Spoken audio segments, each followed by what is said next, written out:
Para saudara dan saudari yang Tuhan cintai, selamat pagi dan selamat bertemu lagi dalam renungan harian dari Paroki Santo Petrus dan Paulus Argapura, edisi hari Sabtu tanggal 26 Juni 2021 dalam masa biasa yang ke-12. Mengawali hari yang baru ini, kita akan mendengar dan merenungkan sabda Tuhan. Marilah sebelum kita mendengar dan merenungkan sabda Tuhan, kita berdoa. Dalam nama Bapa dan Putra dan Roh Kudus. Amin. Allah Bapa Maha Kuasa, tiada sesuatu yang mustahil bagimu. Di mana ada tempat gersang, Engkau memberikan hidup. Di mana orang hampir kehilangan hidup, Engkau memberikan harapan. Semoga kami Kau bangkitkan serta Kau jadikan orang yang riang gembira, karena selalu Kau lindungi dan Kau jaga.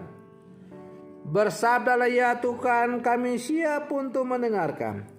Semoga sabdamu yang hendak kami dengar dan kami renungkan untuk mengawali hari yang baru ini sungguh semakin menjiwai seluruh kehidupan kami.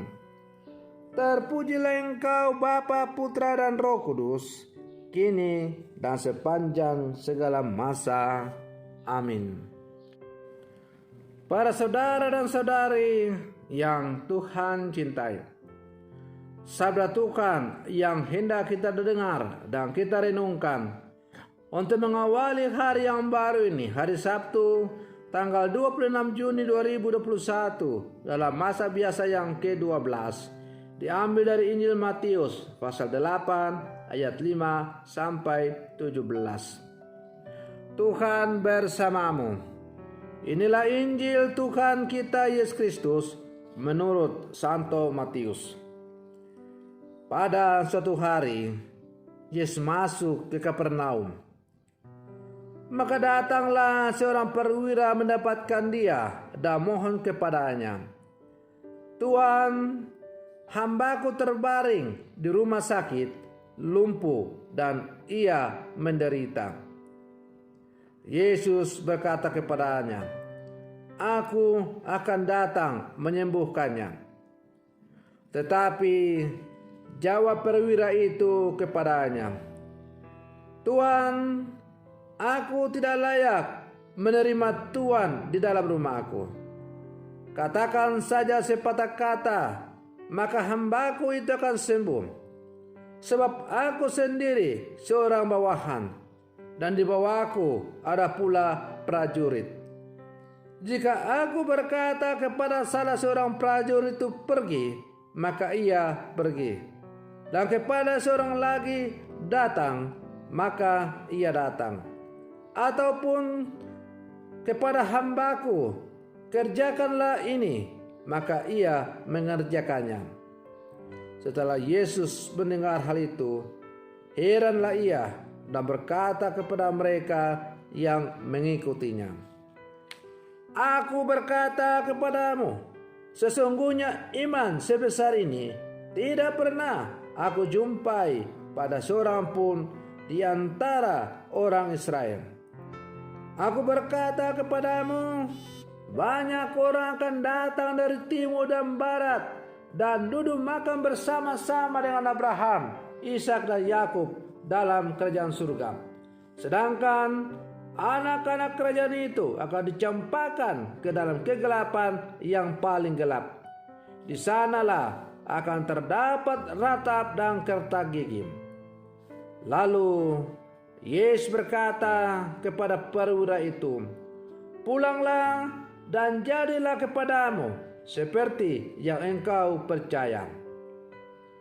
Maka pada saat itu juga sembuhlah hambanya.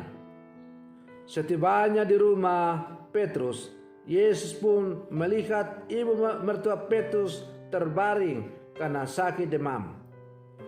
Maka dipegangnya tangan perempuan itu, lalu lenyaplah demamnya. Ia pun bangunlah dan melayani Dia. Menjelang malam, dibawalah kepada Yesus banyak orang yang kerasukan setan, dan dengan sepatah kata Yesus mengusir roh-roh itu dan menyembuhkan orang-orang yang menderita sakit. Hal itu terjadi supaya genaplah firman yang disampaikan oleh Nabi Yesaya. Dialah yang memikul kelemahan kita dan menanggung penyakit kita. Demikianlah sabda Tuhan. Para saudara dan saudari yang Tuhan cintai, adakah sesuatu apapun yang mustahil untuk Tuhan? Atau apakah kalau kita sungguh-sungguh beriman, percaya kepada Tuhan, maka ada kesia-siaan dalam hidup kita ini? Pembawa pesan ilahi mengungkapkan pertanyaan itu karena Sarah tertawa ketika mendengar bahwa ia akan dianugerahi anak dari Abraham, padahal mereka berdua sudah tua. Sementara itu, dalam Injil seorang perwira merasa tidak layak bahwa Tuhan Yesus harus datang ke rumahnya untuk menyembuhkan hambanya yang lumpuh dan menderita. Kepercayaan kepada rencana Tuhan adalah syarat dari pihak manusia agar kerajaan Allah benar-benar terwujud di dunia. Kepercayaan perlu tumbuh dari dalam hati dan diungkapkan kepada Tuhan. Tanpa kerjasama dengan Tuhan, manusia tak akan bertumbuh dewasa dalam imannya. Kerjasama hanya mungkin jika manusia berhenti mempertanyakan rencana dan kebijaksanaan Tuhan. Para saudara dan saudari yang Tuhan cintai, dalam keseharian kita mudah jatuh dalam sikap mempertanyakan sikap dan keputusan orang lain. Hidup bersama tidak mudah dijalani. Godaan untuk berseteru hingga berlarut-larut sering kita alami karena tidak percaya bahwa Tuhan pun memakai sesama untuk menjalankan rencananya. Seharusnya kita bersikap seperti perwira itu, yakni dengan rendah hati mohon agar Tuhan bersabda saja dan kita menyesuaikan diri dengan kehendak-Nya. Tuhan, katakan saja sepatah kata, maka hambaku akan sembuh. Maka kalau dalam seluruh kehidupan kita juga selalu berkata, Tuhan, katakan saja sepatah kata untuk saya, untuk hidup saya, maka saya akan berubah, akan semakin terarah kepadamu. Artinya, kita sungguh-sungguh yakin dan mau menyerahkan seluruh penyelenggaraan hidup kita kepada Tuhan. Dan karena itu, dengan berkata, Tuhan katakan saja apa yang engkau katakan kepada saya, maka akan terjadi. Itu berarti bahwa kita sungguh yakin dan menyerahkan seluruh kehidupan kita kepada Tuhan. Dan karena itu kita siap untuk melaksanakan hidup sesuai dengan apa yang dikatakan oleh Tuhan. Para saudara-saudari yang Tuhan cintai, hidup di zaman sekarang atau dunia di zaman sekarang memang semakin jauh dari apa yang diharapkan oleh Tuhan.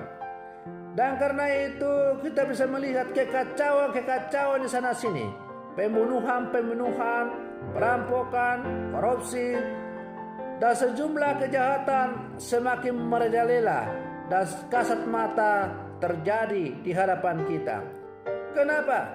Karena orang tidak membiarkan dirinya untuk datang kepada Tuhan dan berkata, katakan saja sepatah kata Tuhan, maka saya akan sembuh.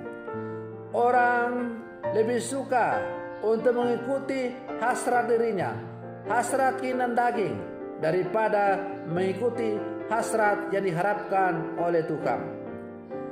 Para saudara dan saudari yang Tuhan cintai, dalam situasi dunia seperti itulah kita sebagai murid-murid Yesus dipanggil untuk bersaksi tentang Injil Tuhan, yaitu dengan membiarkan seluruh kehidupan kita untuk berjalan sesuai dengan apa yang dikatakan oleh Tuhan.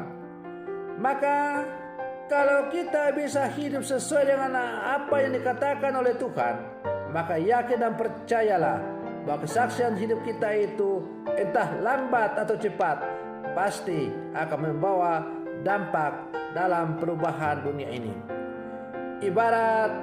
Kita ibarat garam yang walaupun hanya sebutir kecil saja, tetapi ketika garam itu menyatu dengan daging makanan, maka ia bisa meresapi seluruh makanan itu supaya menjadi lebih enak.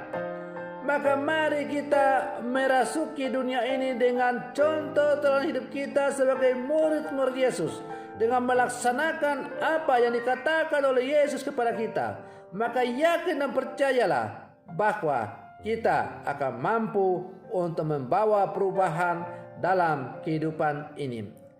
Para saudara dan saudari yang Tuhan cintai, semoga permenungan saya ini semakin menghantar kita untuk menjadi murid-murid Yesus yang selalu tetap setia, tangguh, taat sampai akhir, untuk selalu menjalankan kehidupan, menjalankan segala sesuatu sesuai dengan apa yang dikatakan atau dikehendaki oleh Tuhan. Semoga demikian. Selamat pagi. Tuhan Yesus memberkati.